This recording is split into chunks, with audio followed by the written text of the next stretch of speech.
Hello my students and welcome to another video.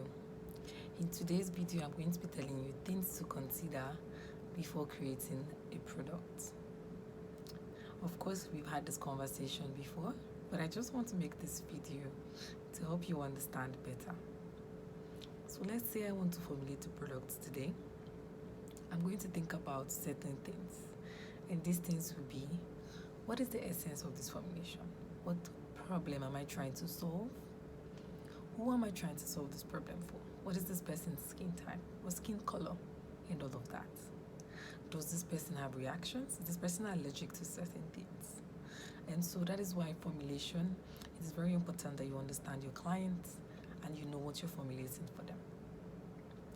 Most times it's okay to be on the safe side to use ingredients that are compatible with all skin types. But then we have people with very unique abilities. Some people are allergic to turmeric, which is a great skin lightener, but some people are allergic to it. I, for example, am allergic to witch hazel. I do not use anything that contains witch hazel because it breaks me out. And so everyone with a certain skin types. And so you need to understand a skin type to know what to formulate, okay? Now, when you're formulating a product and you've considered these things, you're also going to think about what do you want your product to look like? What do you want the consistency to look like? And thereby this will guide you in your formulation. So let's say, for example, you want to make a body cream for someone who wants to lighten their skin, of course. And we all know that with skin lighteners comes some drying effect on the skin. So you want to be very smart about your formulation. So, for example, let's take the guideline about moisturizers, which I've shared with you. A lightening cream is basically a moisturizer with active ingredients. So when you look at your moisturizer, which is your base, look at those ingredients that a moisturizer should have, such as emollients, occlusives, humectants, preservative, antioxidants. Okay, those are the things you want to look at before you put in your actives. Okay, so you're making this product. Of course, you want to consider the compatibility of your powders. Are they compatible? Do they have similar solubility? What is their pH? Are their pH going to be on the neutral scale? Are they going to be on an acidic scale? Are they stable at scales of 3.5 to 5? So as a formulator, I've told myself that I want to make sure that my products fall within the range of 4 to 5, my final product. Because this is the pH that most ingredients fall into. So I've told myself that I want my products to fall between 4 to 5. And thereby, when I look at my end results and I see that my pH is between 4 to 5, I know that my products and my ingredients are still stable at that formulation pH.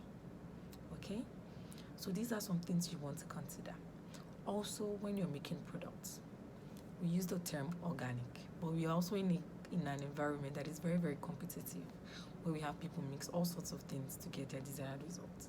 Now, it's not completely bad because it gets the work done. But as a formulator, you want to be very careful and give long-lasting results to your clients. Okay? And sometimes we need to actually patronize the other side. I like to call them the other side because it's the other side of skincare formulation, whereby you need to use certain mineral oils because we don't have access to some of these ingredients and we are not experts in that area, so we need to borrow a bit from them. And thereby we can use mineral oils, we can use concentrates, we can use serums. These will help boost the effect of our cream. But we're not just going to put in any serum or any concentrates in our product. We're going to use serums and concentrates that complement the original actives of our formulation.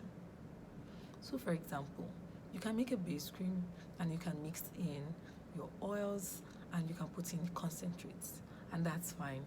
It will still get the job done. But then again, let's think about thinning of the skin and all of that. So we want to limit our concentration to at least 5%. Okay? You can use 5% depending on the amount of concentrates you are using in your formulation. So for every 100 gram, I like to keep my concentrates between 5 to 10%. I might use 3 actives powders and I may use just 1 or 2 concentrates in my formulation. Okay? So for example, let's say I'm making a cream that has alpha-arbutin as its key skin lightener. I want to make sure I'm using an alpha-arbutin concentrate. Let's say I'm using kojic acid as my key skin lightener. I want to use a concentrate that actually has kojic acid in it.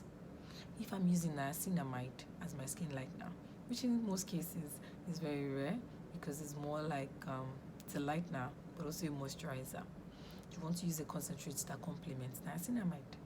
Let's say I'm using glutathione powder in my formulation. I want to make sure I'm using a glutathione concentrate to complement my product. So that is where those actives come in. The reason why many people put in anti-reaction product is just in case the concentrates does other than what it's supposed to do. Those anti-reactions will help to minimize the effect of those reactions. But then that's why we have a lot of humectants and occlusives and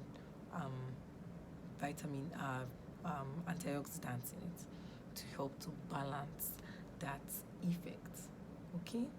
So remember, when you're putting these concentrates, they are on the acidic side and your powders are also on the acidic side. So at the end, you might get a pH of 3 to 5.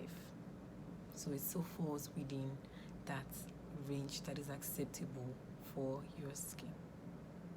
So the truth is, for you to actually get products that are really, really effective, that are going to be competitive in the market, because a lot of people are not patient in the long run, then you need to introduce some of those concentrates and serums.